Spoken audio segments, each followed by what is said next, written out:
Nothing in this podcast is intended as investment advice, and the people in this podcast may hold positions in the stocks they talk about. Do not buy any investment based solely on a tip or recommendation. Please do your own research.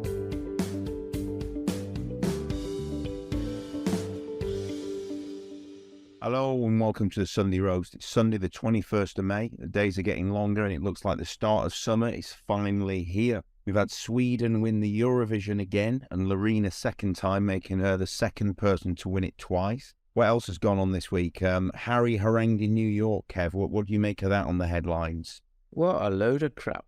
They made a big deal of nothing. It's not good, but BBC headlines. The press are doing XYZ. Unbelievable. Even the mayor came out and said if they'd been chased for even 10 minutes in New York City, there would have been major problems. So to say that they've been chased for 2 hours or 90 minutes or however long it was, what a load of... I think there's more to it. I think the fact that he can't pay for his own private security when he's all around the world. He's just trying to highlight just how much of a problem it is and made a mountain out of a molehill, really. I think in reality, this is just a kind of a way of him saying, look, we're not your normal kind of celebrity couple. We're way above that and we need our own private security here. But it makes me laugh. There's actually in today's paper, there's we had a 2-hour run round in Manhattan. We had to get out, go to a fire department, go to a taxi, get in a public taxi and all this It was just it's almost like wacky racist stuff. Yeah, no, I have minus sympathy, I'm afraid.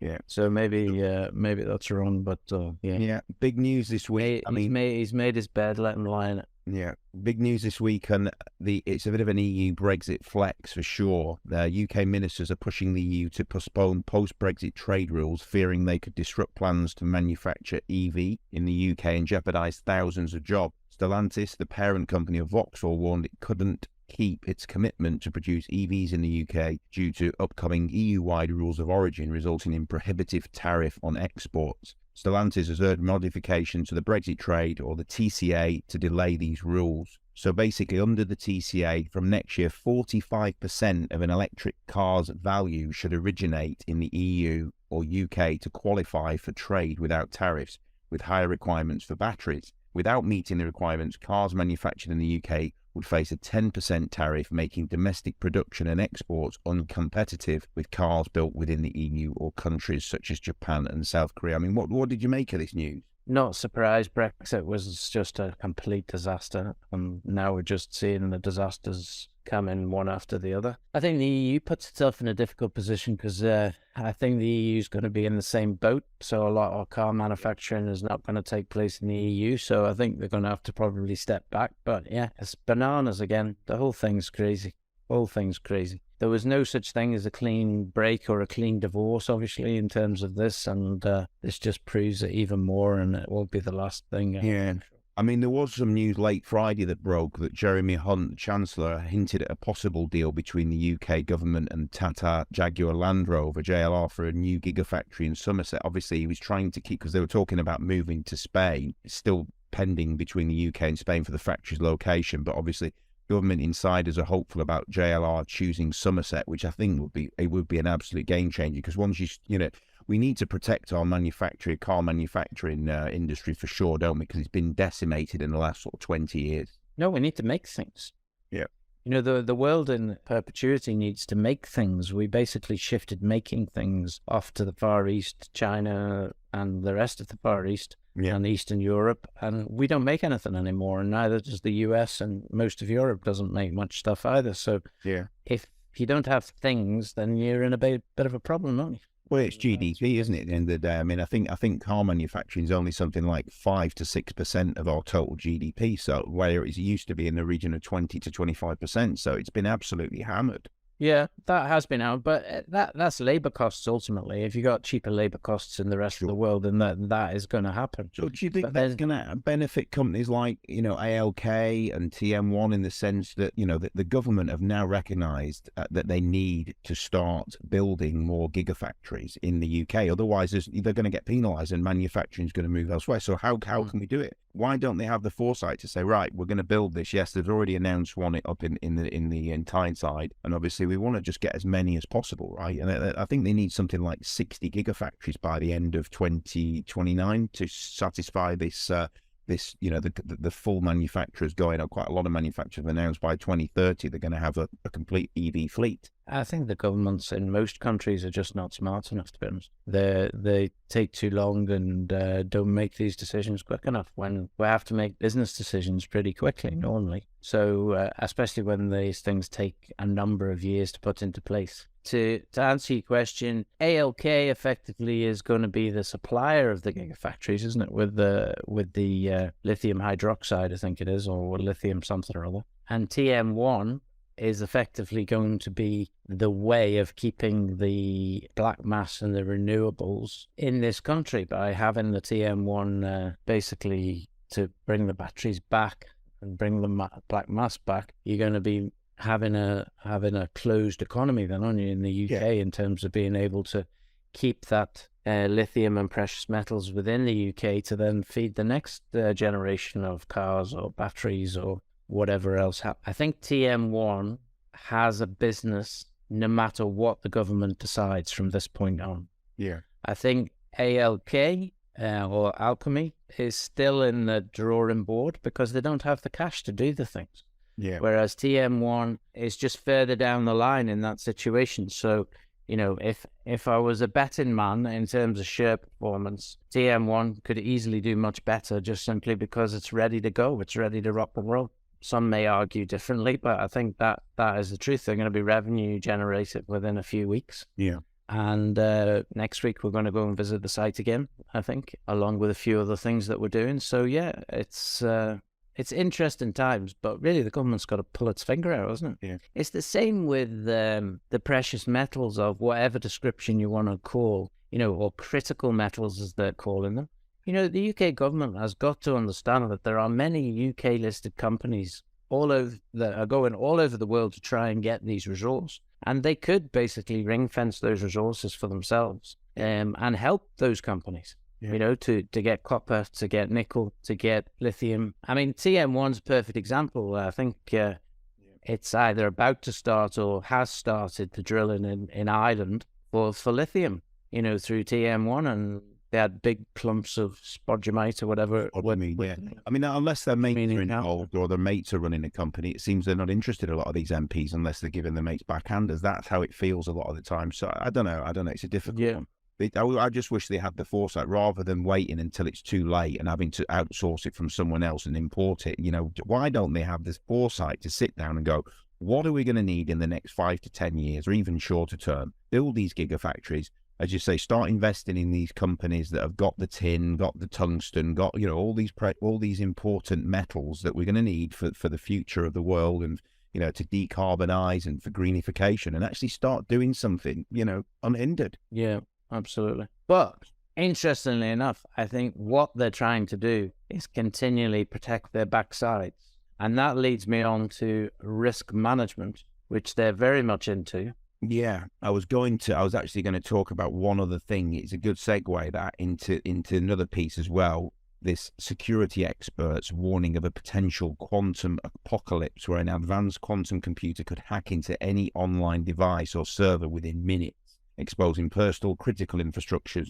Quantum computers, which can perform multiple tasks at once, may be capable of breaking all current web security and encryption. I mean, this is frankly frightening if you look at it. But as you say, Kev, this segues nicely into this week's guest and a company who offer GRC with cyber risk management featuring heavily on their agenda. Today, we're joined by Kerry Chambers, COO of Acuity Risk Management. Kerry joined Acuity in April 2021 as a commercial director and has since played a pivotal role in the company's growth and success. Under her leadership, Acuity has seen significant improvements across all key performance indicators, with impressive sales and marketing strategies being implemented. Kerry's efforts have not only led to substantial growth for Acuity, but also garnered recognition from prestigious industry schemes such as the National Technology Awards. With her extensive experience in growing and transforming SaaS software companies, Kerry brings a wealth of knowledge to her new role. She's proven track record in building high-performing teams, negotiating major contracts, and developing strategic initiatives. Kerry's expertise will be instrumental in expanding Acuity's presence in North America, a key market that represents 45% of the world's market share. Welcome, Kerry.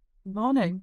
Firstly, congratulations on being appointed Chief Operating Officer of Acuity Risk Management. Thank you. Yeah, very excited. Looking forward to transitioning into this role with our investment transaction with the Acuity Risk Management Group. Really looking forward to this year. So for those listeners who don't know who and what ARM are, being effectively Drumz operating business, do you want to tell listeners more, please? Yeah, so Drumz was 25% shareholder of Acuity Risk Management Limited, and we've just completed the transaction whereby Drumz, which will become Acuity Risk Management Group, is now 100% owner of Acuity Risk Management. We are a subsidiary of Acuity Risk Management Group. So we are the operating business for Acuity Risk Management Group. And what exactly is it that Acuity Risk Management does for the listeners? Yeah, so Acuity Risk Management, we have a platform, a SaaS platform, and the market name of the platform is Stream, and it is a SaaS platform that provides integrated risk management solutions for businesses for them to be able to centralize and then manage risk within their organization, to understand where their exposure is, what that exposure might be costing their business, to apply reasonable controls to those risks in all parts of the business. So not just, we specialize with cyber risk management because our founders were very experienced risk managers from the cyber risk management space, but actually the Stream platform can look after help organizations manage all areas of risk within the organization. So there's cyber risk management, enterprise risk management, privacy and risk management around data privacy, third-party supply chain type of risk management as well. So for us uneducated people in this tech thing, what's a SaaS? What does it stand for? Yep. What does it do? Why do we need it? Why do you exist? Sorry for asking such wide questions, but it's like I'm sitting here going, I don't know what this is all about. So just for the listeners, tell us exactly what it is. Yes. And why. There's actually two ways that you can use the Stream platform. One is the SaaS platform. So SaaS stands for software as a service. So that's where the platform is a service that you just access via the browser. All of your information is there via the browser. It's held in the cloud, in data centers, which we manage and operate. And that's basically a SaaS platform, something that you just access via the cloud. We also offer our customers the ability to purchase subscriptions on-premise. So on-premise means that you are given installable software. So you, as the customer, would install the software licenses onto servers in your own data center, and you manage the security around that. So organizations that might want on-premise subscriptions and software would be those that have got much higher security requirements. So defense organizations, military, BI, that type of organization, police forces and so on, that need to sit behind a firewall and can't really operate in public cloud types of situations. They might want same software, but they need what we call on-premise. So we offer our customers both of those options, but typically, I'm going to say 90% of our customers will go with our cloud solution, a SaaS platform, the version of Stream. The reason that's better for organizations is that they don't have to then worry about making sure that the license is up to date, installing upgrades, installing fixes, patches, or whatever that might be released by our development team.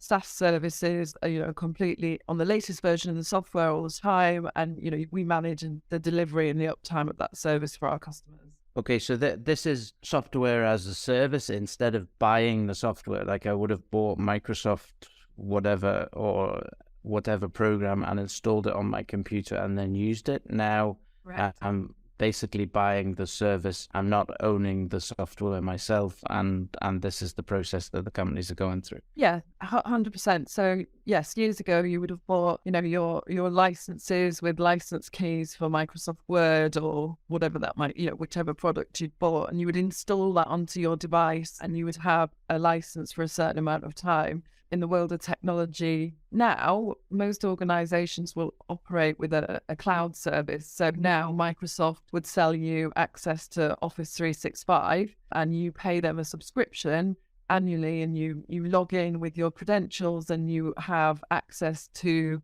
the Microsoft products that your subscriptions entitles you to have access to, and that's their cloud service, their software as a service. And essentially we do that with Stream.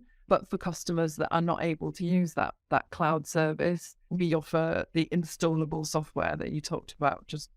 So that's the on-premises, if you like. So in other words, and because they want a heightened level of security. Tell us, what type of companies then are you aiming at for, and who needs this, and why do they need it? Yeah, I can talk. So we work very well in highly regulated environments. So organizations that, are regulated themselves. We're seeing globally increasing government intervention in terms of regulations. And so there's a real rising need for risk management to be in place in those organizations that have got regulators in order to demonstrate their compliance to various legislation around the world. But we work across all markets because all organizations will be looking at risk within their organization and what their exposure is. But if we were to say, where is our sweet spot, I guess it's those organizations that are considered CNI, which is critical national infrastructure. So, transport, banking, anything, those types of organizations that would be considered CNI. We do very well with those. But anything that's very regulated, that's got to answer to their own regulation authority, would require good, defensible risk management software solution. So how does it? I get the risk management side of thing, but how does the software work? Does it? Obviously, without giving away too many trade secrets. Does it work on algorithms and rules, or is it kind of some sort of AI in there that says, well, we know we need to accept that this is the way we do this and mitigate the risk of this happening? Does it look at all sort of possibilities? Yeah. So there are algorithms in the back of the software. So what will happen is, typically when customers come to us, and if they're not using another solution, they may have been managing their risk within the organization on spreadsheets, for example. So they'll have lots and lots of risk registers for different parts of the organization, and those risk registers will have controls that they might apply to certain risks. So let's take a very basic one. The risk is that we've got 100 retail sites, and the risk is there might be a fire in those retail sites. So basic controls could be fire extinguishers, sprinkler systems, alarms, things like that. And every control that you add to those risks reduces the financial exposure that you have for that particular risk. So what Stream does is it takes organizational risks, aligns them with their controls, and then will allow organizations to see, perhaps if they were to invest in different sets of controls, how that then sits alongside their tolerance for risk in the organization. And so in the back of Stream, we have a data model that we develop and continue to run for our customers, that makes that process of all those calculations that go into across an organization, spitting out a number for tolerance. We provide that data set for our customer, and that's all in the back end of Stream. But the it makes it sound quite basic there, but if you think of, let's look at cybersecurity. There's lots of different standards, frameworks globally around the world. So if we're looking at information security, here in the UK, we would be looking at ISO 27001 and that particular framework. And that has a set of controls built into that framework. In the US, they lean more towards a framework called NIST, which is very similar, but not the same. And so in Stream, a global organization may want to make sure that they are meeting the requirements of both ISO and NIST. So we would map those controls to each framework so that they know which ones cross over and they know how they're meeting requirements of those different frameworks and so on. So it does become very complex. And So our differentiator is in the data model that we have in the back end of Stream, and being able to quantify for organizations using various different algorithms that are built in what that financial risk exposure is to the organization. Very good. So this is why, and for what reason, how does Acuity make money from these things? How does Acuity make money from the software? Yep, from the software and any ongoing services it provides. Yeah, we provide our customers typically with multi-year contracts, subscriptions to the software service. So typically those run for 36 months. And so we will size those software subscriptions based on the number of users, for example, that they require to have access to Stream. And then we set those fees that are renewable for that 36-month term. So that allows us to understand what our forward contracted revenue would be from those customers. So we know what, subscriptions are coming through each month for a term of 36 months. And then alongside the software subscriptions, we sell various different services from our consulting team. So that could, with all of our new customers, that would be implementation services. So making sure that the software is configured for the use case that the customer has come to us with. And that's for implementation. But post-implementation, when they're in what we call a BAU, business as usual situation, they may then have new use cases within the organization that they want to use Stream from.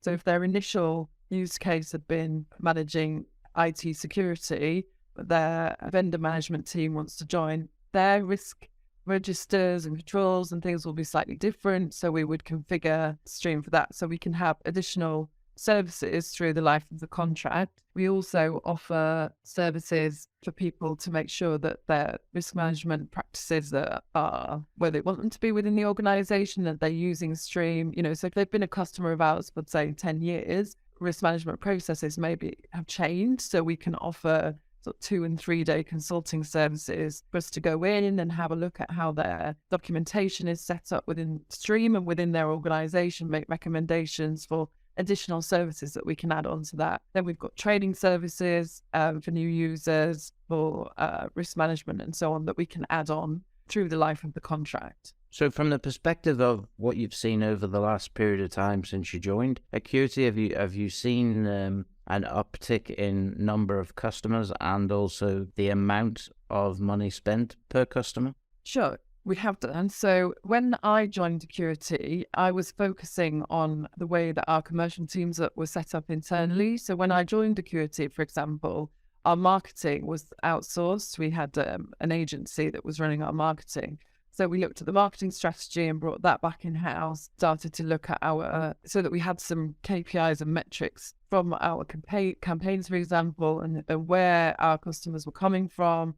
So that was marketing technology. We also looked at our revenue intelligence technology so that we could start to track, because there was no data that we could really use to track average deal sizes and things like that. So since we started measuring that, we have seen pipeline of prospect customers has grown significantly, and we are attracting, both quantity and quality of prospects into our sales pipeline. And then as they move through the pipeline, we have seen then the average annual subscription increase as well alongside that. So we are able now to offer customers subscriptions that are sized to what they're actually looking for in terms of use case and user numbers and so on. And when you get the companies into the pipeline, what sort of percentage are you managing to convert in terms of becoming customers?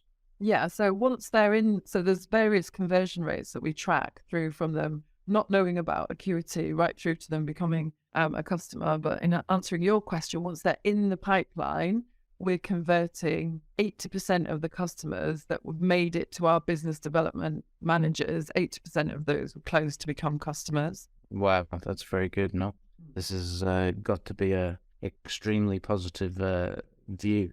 And I mean, in terms of, you said a 3-year contract, do you have any notion of the retention, the likely retention of customers for longer than that period of time? Yeah, so we do very well on our retention and renewals. So when I joined, the renewal rate was, I think, 84%, 82%. And so one of the other things alongside the marketing strategy that was changed, one of the other things that I focused on was that kind of customer satisfaction and customer retention.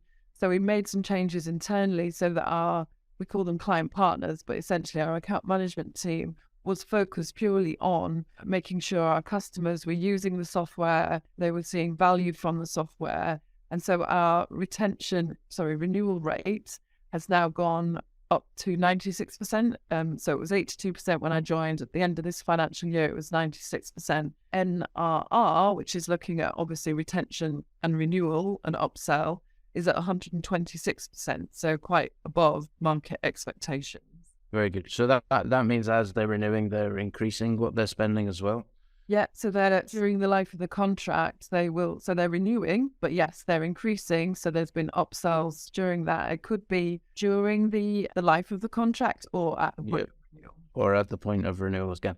And then they're going to be renewed for 3 years again at each time. It's not another 1 year. Yeah, so when customers are at end of contract renewals, we then want to work with them to get them onto another 3-year deal.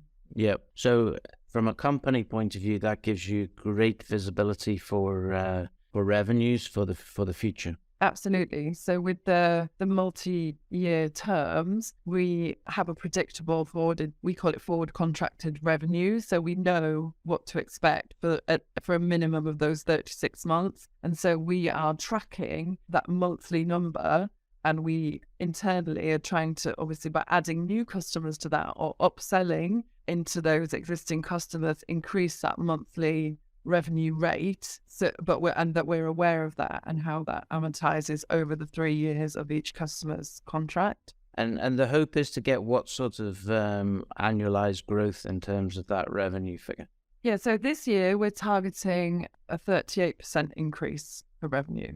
Okay, very good. So some good in-depth detail there in terms of what we're expecting in terms of revenue. And obviously, from the point of view of Drumz purchasing the rest of Acuity, they've obviously done this with the expectation that Acuity is going to grow and maybe move into different markets as well. So what sort of expectations can you see in terms of growth, either of different markets, different companies, maybe more into defense, etc., etc.? I mean, what can you see happening over the next year or two?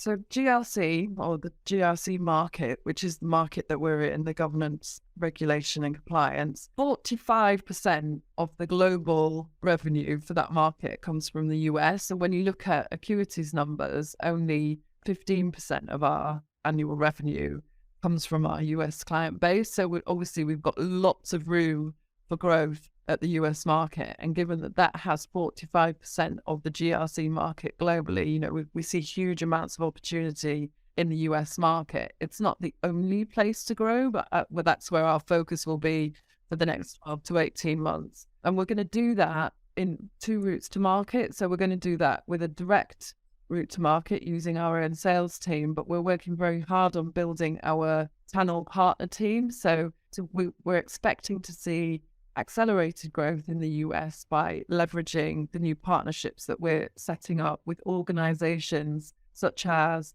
Security Scorecard. So Security Scorecard is a large cyber risk ratings platform and used by lots of organizations in the US in order to see their sort of cyber risk rating. So we're now a partner of Security Scorecard here on their marketplace. Their sales team are being enabled to be able to offer Stream as the risk management platform to work alongside Security Scorecard. They'll be able to see their scorecard ratings from within Stream. So that's just one of the partners we're working with. Tutela, which has the largest GRC consulting service in the US, or the largest number of team members that are focused on GRC. We're a partner of Tutela Solutions, so they'll be recommending our software alongside services that they're offering to their customers. MasterCard, Risk Recon, they offer a similar cyber risk rating solution in the same way that Security Scorecard do, and obviously MasterCard has a lot of awareness in the US, and so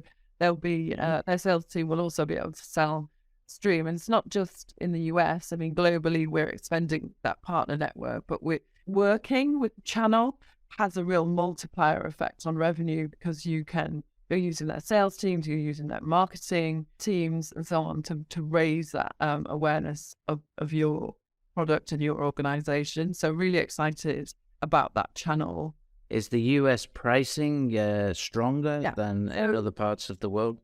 So pricing, average deal size for US clients will be slightly larger on average. So we would take, at the moment, 60K a year in average deal sizes for UK customers. So over the life of the contract, 180K.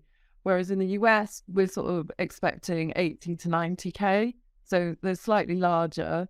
And that's an average, of course, because we range from selling subscriptions that are 25K a year right up to sort of 250K a year. So that's a real average. But those are the average deal sizes that we're looking at. Is that because the companies are bigger, or your pricing power is better in the US? Oh, I think it's a bit of both. Larger organizations and expectation from senior leadership teams and boards, to invest in risk management software for the organization. So there's, I would say when you look at the market, we're very, very competitive in terms of pricing of our software subscriptions. We try to be agile in terms of implementation. So one of our differentiators is that we obviously sell the subscription software, but we also, our implementation services for other organizations in the marketplace could be taking them 2 years to configure and implement a risk management solution for their customers. Whereas we try to do that quite quickly and can do that quite quickly, in sort of 2 to 6 months, in an average of 3 months to get a customer seeing value from their risk management platform. But 3-month services is obviously not going to cost an organization as much as 2 years services. So our average deal size ticks over much more quickly. Yeah, very good. So, obviously, the GRC side of things, you say, I think is a large market, isn't it? I think in 2022, it was something like $14 billion and forecast for something like $27 billion in 2027, which is obviously, it's a large increase. So do you feel the company, Acuity, is now poised to take just a small percentage of that? Yeah, up to 100%. Yeah. And one of the ways that we're poised to do that is through very recognized partners. So we have selected the partners that we want to work with well, those that are really good, well-established brands in the market, and aligned ourselves with those organizations that have similar values to those that we would have, that they're long-standing and trusted in the marketplace. And also we have good reviews from review platform organizations and analysts. So Gartner, for example, we on Gartner Peer Insights, we rate 4.8 out of 5. We are frequently mentioned in Gartner research by their analysts. Other influential research review platforms like G2, for example, that's voted for by users of the software, and we constantly rank, continually. I think we've had best support from our customers in our space for the last 3 quarters in a row. So the market stands behind what we're saying, and we need to just continue to push forward. And we think we can do that at accelerated pace by working with partners that are very well established in the markets that we're interested in increasing our presence in, such as the US. Yeah, so obviously you mentioned, you've got that 45% of global demand is in the US, which is great, and you've got your channel manager and some of your sales partners in place there, ready to go. Have you got any plans or any anticipation for moving into maybe Asia as well in the future? Yeah, so actually we have 2 partners that we're talking to at the moment in that region. So we're not excluding other regions where we say our focus is on the US, but, we're not trying to boil the ocean at the same time. So when somebody comes, when we engage with a partner that's got, again, is aligned with what we're trying to achieve, and we're not saying, well, you're not in the right geographic location, so we won't work with you. So we do actually have 2 partners in the age, well, one Australia, one in Asia at the moment, that are likely to come on board, in the coming months. And so they will work on opportunities in that geographic location. We won't be putting direct sales teams on that region. But, in the same vein, if a customer comes to us through our marketing efforts, in that region, we would work with them. But our partners also bring an advantage of local time zone, support and so on. And so we're focusing on the US and yes, Asia, Middle East, those regions, and that our focus will switch to those once it's become kind of business as usual for us in the US. What is the propensity to be able to expand quickly in terms of the company as a whole? I mean, if suddenly you managed to double the amount of customers you had, how would you cope?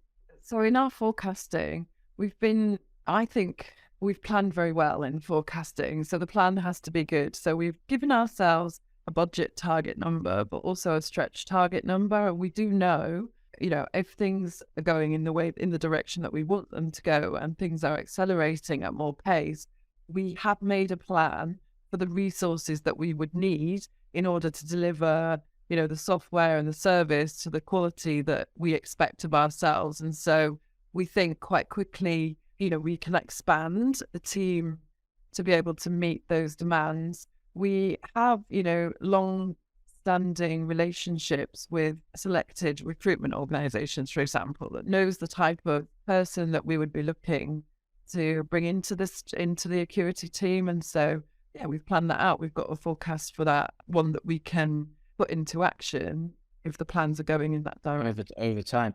I mean, because the people who work in this type of business are not, they're not everybody, are they? I mean, basically, it's pretty niche job in terms of what is required. It is quite niche. So, one of the things, again, that differentiates us from our competitors is the amount of experience that we have with the team, within the team. So our founders, they came from a risk management background. That's where Acuity was born out of. Our consulting team, our sales team, support team will have some kind of regulatory experience, some kind of risk management experience. But more so these days, you're finding, graduate level people with that type of experience. So, for example, one of our business development managers who joined us as a sales development rep, he did a cybersecurity degree. There are cybersecurity apprentice schemes now. There's risk management apprentice schemes. So actually the recruitment of people that have a good amount of base understanding of what risk or profiles organizations might be striving for is more common than you would think. But yes, we have to work with recruitment organizations that do searches specialized on regulation technology, so that we can maintain that trusted advisor role that we have with our customers. Okay, that all sounds very good. So from the point of view of staff retention, even yourselves, does the company have a share scheme or a scheme to keep the staff on board? Obviously, our staff are really, really important to us. They're our most important asset. We've been working hard on the culture and how people interact with us as an organization, because if you're going through a period of accelerated growth, you need to make sure that the employees are ready to come with you on that. So that's something that we've been putting a lot of focus on. But yes, in answer to the first question, there's a share option scheme. We had one already with Acuity, and with the transaction that's just been completed with Acuity Risk Management Group, we will have a new share option scheme for all employees, which gives them a long-term incentive to remain with the organization. Because like I say, they are our most important asset, and we want to make sure that they continue on the journey with us. We do other things outside of that, make sure that we have an all hands meeting once a month. We try and get the organization together. It's possible for us at the moment because we're an organization of 20, 21 people. As that grows, we may not be able to continue in that vein, but we'll certainly make sure that the team, are continuing to get together and feel valued, because really important to us in terms of retaining those key members, those members of staff. Well, sounds very exciting. And for any of the listeners who do fancy making investment, obviously the shares are trading on AIM under the ticker DRUM. Obviously, that may change in the future if there's a name change associated with Acuity, obviously there. So, yeah, thanks very much for coming on, Kerry. It's been very interesting talking. Thanks for having me. Great to meet you both, and hopefully we can do this again soon. Thanks, Kerry. So now let's move on to the week's movers and shakers. There's been some real winners in the past week, and sadly 1 or 2 losers. Starting with the loser, we've had Fusion Antibodies, FAB is the ticker. They announced a retail offer via the Rex platform, offering ordinary shares at 5p each. And just prior to that, they obviously issued a placing of 28 million shares, raising 1.42 million, and then a subscription of 2.74 million shares by directors and their families, raising an additional 137,000. Now, the retail offer, second place in a subscription, are conditional on the passing of resolutions at the general meeting set for the 8th of June. But the Rex retail offer is open to eligible UK investors and expected to close by 12 p.m. on the 22nd of May. If anyone's interested, then they would need to use AJ Bell, Hargreaves Lansdown and Interactive Investor, because they're the participating intermediaries. And I think there's a minimum subscription of £50 per investor, and the total value of the shares available will not exceed £500,000. So I don't know. I mean, considering this stock was been trading at about 96p on the 52-week high earlier in the day before this RNS was issued, it was at 34p buys were going through. To announce this such a discounted placing is a real kicker, Kev. Yeah, it's almost ridiculous, isn't it? I mean, why as low as 5p? I mean, there were 26 million shares outstanding before this, and that's one of the things. It was so tightly held. And then they went and issued another 28 million. They've effectively doubled the amount of shares outstanding just for a 1.47 million raise.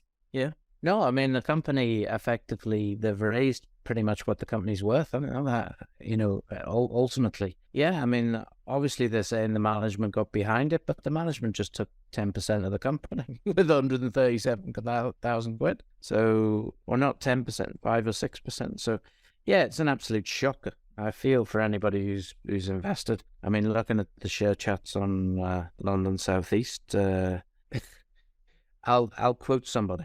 Let's be honest, they shafted the shareholders, bunch of clowns that they are. Mm. I mean, they've shafted their own shareholders. Yeah, I mean, I know Paul. I mean, they obviously needed the cash, but if you read the RNS, it's very telling. They were pretty close to going in. That they were almost completely out of cash. They were talking about going concern, and I think they were. Paul Warwick sent a message saying this company was pretty much finished. Yeah. So this gives it another chance. Yeah. Assuming they get it over the line, assuming people go for it. But as you say, maybe it had to just be that significantly discounted for people to actually put their hands in the pockets and say, okay, I'll go for 5p because, it's already showing at 6, 7p and I'm going to be up on these 5p ones. So I might go for it. Yeah. But scary bananas. I mean, I like the company and what they do and the technologies behind the antibodies, etc. And I think there's a really big use there. And if you look at the pharma stocks in the equivalent sort of companies in the US, they've got multiple £1 million valuations. It's always a bit of a red flag when we try and get talk to someone in the company and they just don't come back and want to talk. Like we've been trying for ages to get them on, and I'm always saying, well, why aren't they talking? I just don't understand it really, because surely they want to get the message out to shareholders. I mean, Paul must be gutted. They're based in Northern Ireland, aren't they, Fab? Mm. Well, good luck. Yeah, I think. Go on, give us some of the winners. Doubling down. I mean, what it does say to you is that especially in this biotech situation, pharma scenario, that you need to be cashed up. Okay, and that's my big plug then for Genflow. Genflow cashed up 2 years. They're basically talking about the enigma of life, in other words, to actually progress life either both longer and healthier. And, if it works, it's going to be worth an absolute fortune. And right now it's, I think only £10 million or something like that at 3p. Yeah. So anyway, moving on. Yeah, for me, Chill had a great week, up 50%. Great news come out. We interviewed Callum this week, so I won't go on about it, but listen to the Callum interview because that says it all, I think. But basically, they've gone to progress the UK distribution scenario, and it's the same guys that distributed the Elf Bar around the UK. They get even a proportion of that market, and it's going to absolutely skyrocket as far as I'm concerned. And 50% really should only be the start of it. You know, this is going to be hundreds of millions of pounds company if this all gets sorted out correctly. You've got the UK, you've got the US, you've got the Middle East, which is going to be progressing as well. And you've got chill.com, which, as everybody now realizes and agrees, is one hell of a name and one hell of a, you know, system that you're going to move on to. And as more and more products go onto that, I can't see anything but revenue.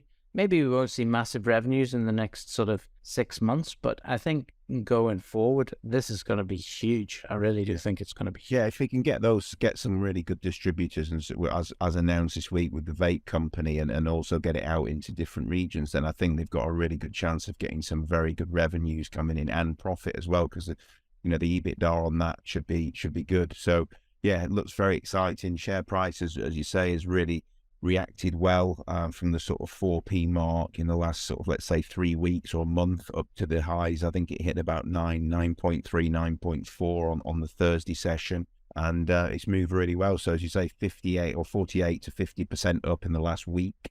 Brilliant performance. So and it looks so. Yeah, and we had a TR1 this week as well from Lloyd, actually below the 3%, but holding significantly more shares than he did hold. I think maybe as much as 1 million more shares.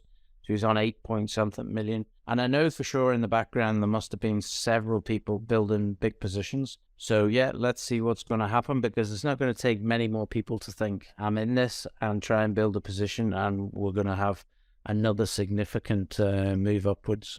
So yeah, very exciting times. The other one which didn't react to the exciting news, but maybe it will, is African Pioneer. Fantastic news from Colin Bird about the products in Namibia, the copper gold in Namibia, 100% or 85% owned, I think, by African Pioneer. And then he went on to give us sort of chapter and verse. Again, listen to the interview yourselves. Went on to give us chapter and verse about, you know, the Sandfire stuff, and what's the other company that they're dealing with? Sandfire and First Quantum. And like, he can hardly contain his excitement. Yeah. The scenario is that this company could have two majors doing effectively big deals with AFP, and it's worth more than the current market capitalization of African Pioneer. Yeah, it's looking good. You know, the one that they have themselves should value African Pioneer higher than it currently is. But again, Rome wasn't built in a day, but it's one of those ones that I think's under the radar. Yeah. I mean, we've seen some of the stuff. Galileo is in the same boat as well. Galileo's cash or cash equivalent must be not far away in terms of the money coming from the sale that they did in South Africa. So, yeah. The other one we had on this week was Peter Kruger, wasn't it, from Mass? They had what I could only describe as, if Carlsberg did JVs, that's what you get. I think it was phenomenal, wasn't it? Yep, absolutely. £33 million being pumped into the company over the next year or so. And, you know, really what everybody wanted. 4 million cash as well, which is phenomenal. Yeah, of that 33 million, they will receive 7.4 million cash because of all of the money they've already spent on all of those things. So if you think about that, it's 217 million shares and they're going to get 7.4 million cash. Do the maths in terms of what the share price should be. And it's currently 1.5p. And granted, they owe about 1.7 million, so you can take that off if you want. But then that values everything else at zero, you know, as in their 25% and anything they may do themselves, and PieBridge and all of the other assets that they have. Some of them will go into the JV for sure, but, you know, they don't have to. And I think that's the negotiations that are taking place at the minute. And then once the JV is finalised, can't see it being this side of 3p, to be honest. Has to be worth more than that. Last week's bargain of the week was Ben. How did that go this week? That didn't go. Was that a bargain, was it, by the sounds of it? It's still a bargain. It hasn't changed. It's still a bargain. Everybody's sort of looking at it, and yeah, the coal price isn't doing us any favours at the minute, and da-da-da. But come on, Avani, I haven't bought 29.9% just to look and smell the coal. You know, I don't know what people need to understand. I mean, yeah, I'm not going to say any more, but there you go. It's just, for me, completely bizarre. And again, I'm going to choose a bargain of the week again this week. And it's because of Colin's announcement this last week, and it's African Pioneer. African Pioneer is fundamentally undervalued in my book. It is crazy valuation for what they actually have. With Sandfire, First Quantum, and now the copper gold in Namibia, it just doesn't make any sense that market cap is where it is. Doesn't make any sense at all. The other one was talking about the ones that didn't perform too well, the shakers. We heard, obviously, we talked about, I think last week, Purple Bricks, the once high-flying online estate agent that reached a peak valuation of more than £1.3 billion, has been sold to Charles Dunstan-backed rival Stride, who are also in a really bad position, for £1, with all of it. For a quid. £1 on 750 staff put at risk of redundancy. Company which had threatened to shake up the property market with low-cost model went up for sale in February after issuing a string of profit warnings. Shares, obviously, in Purple Bricks plunged more than 40% on Wednesday, and it completely, the fire sale has all but wiped out shareholders. Yeah, they did say that they kept something back, some of the cash back, didn't they? Yeah, I think there was something like 5 million or something like that they kept back for shareholders or something, but that pretty much 5.5 million in cash on its balance sheet to pay expenses and costs that were not covered by Strike, leaving shareholders around 2 million in proceeds from the sale. Yeah, sad state, and they do get wiped out. That's the reality. That's the reality in investing, isn't it? Unfortunately, it is. It's a sad state of affairs, but it does happen. On I don't think it'll be the last one that's going to happen this year. And the scenario of that raise that you just talked about with Fab is basically staying alive raise, isn't it? It's as simple as that. So the companies that have managed to get raises away at a decent price are now sitting absolutely pretty, and their ability to even purchase other assets and do other things is vastly increased. Yeah, and that's going to help. Yeah, as mentioned, the top performer of this week, 5 days to date, is Egdon Resources. They EDR is the ticker, market cap of 23 million. They actually reached an agreement with Petrichor Partners for an all-cash takeover of Egdon for a cash consideration of 4.5p per share. The offer price was at a 96% premium to the closing price of 2.3 per share on the 16th of May, the day before the offer was made. Egdon directors have obviously recommended that shareholders vote in favour of the acquisition, so that's been a fantastic mover this week, really. What was the 52-week high of that share? 52-week high on Egdon was 9.2 pence. Okay, so not fantastic if you've been in it for a while, but at the same time, fantastic from last week to this week. But yeah, it's a mover and shaker. Obviously, the other companies has bought it. Economies of scale, bringing in the production is going to help them. The other one that did really well was IOG. We've mentioned them before on the podcast. Basically, they're progressing a drill campaign at the Blythe field, and several key achievements were summarised there in the update to market this week. IOG is developing the Blythe H2 well to replace the existing Blythe H1 well to reduce water production. And the Blythe H2 well recently encountered a reservoir at 11,660 foot, and drilling will continue to 13,000 feet.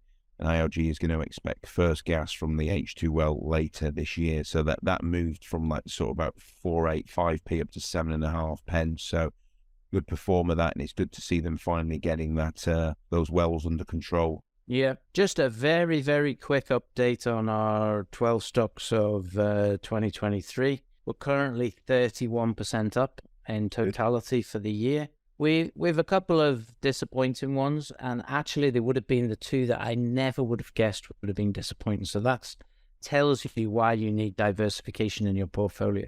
That's Prospect Energy and Jubilee Metals. I would not for 1 second have thought they would have been down here, but they're both basically 30 and 25% down, which I'm very surprised. And even the third one that's down is Ben's Creek, which is 12% down. Again, wouldn't have thought it in at all. Then we've got BSF Enterprises, which is 9% down. Again, that's been up nearly the whole year, except for the last few weeks, really. So then we've got Greatland Gold, who didn't have great news this week, did they? And they're down 8.75%. Then we've got Galileo, who's pretty much flat.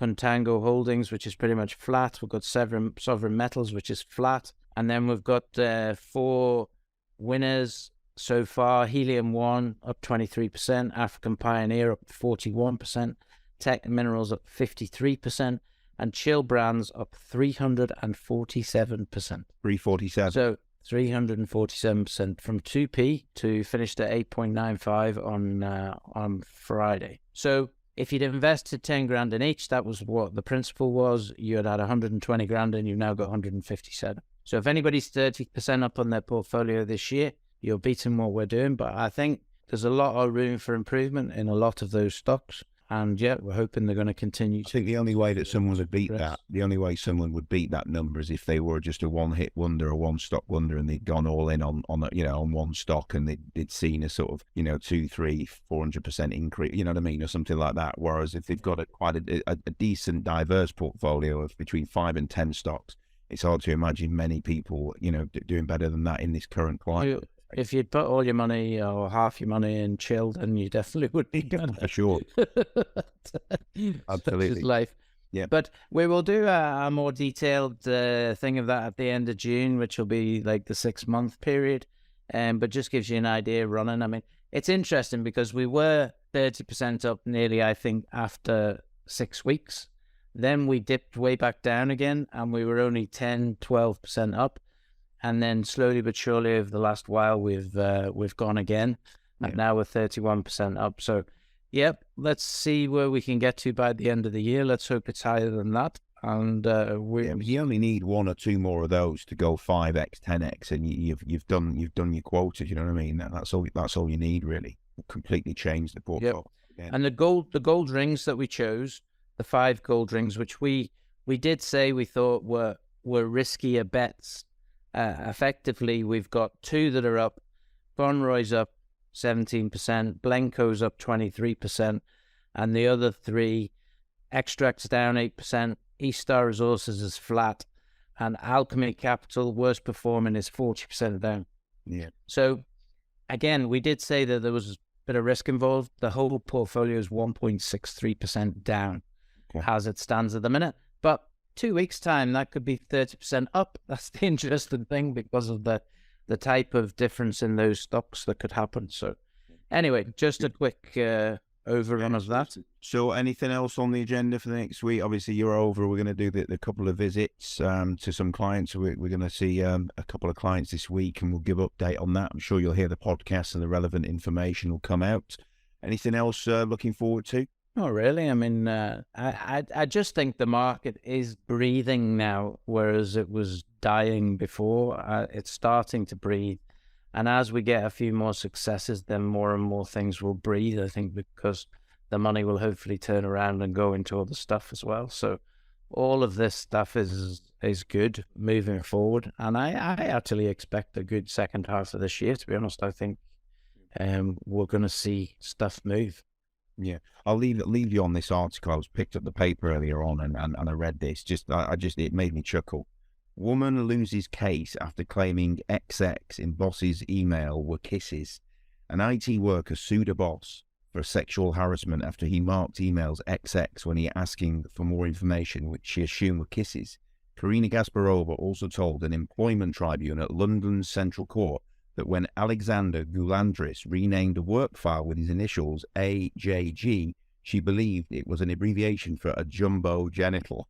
Her claims were rejected by the court, which said her perception of events had been skewed, and he was ordered to pay £5,000 in costs.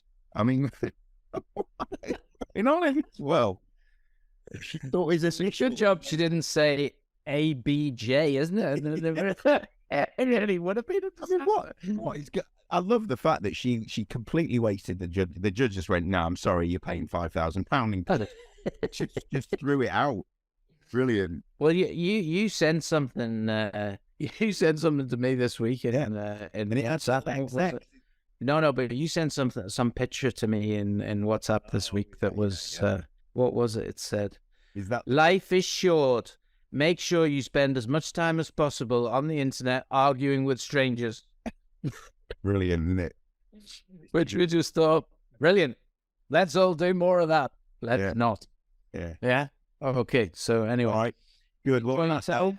Thanks very much for listening, and we'll be back next week with more podcasts. Yeah, there's quite a few for you to listen to from this week as well. And yeah, I think it's very interesting, the one we did with Drumz and Acuity today. So I hope you enjoyed that, and check it out, because I think that's going places, to be honest. Very good. Speak soon. This podcast was brought to you by Roast PR Limited. If you would like to appear on a future episode of The Sunday Roast, please email admin@thesundayroast.net.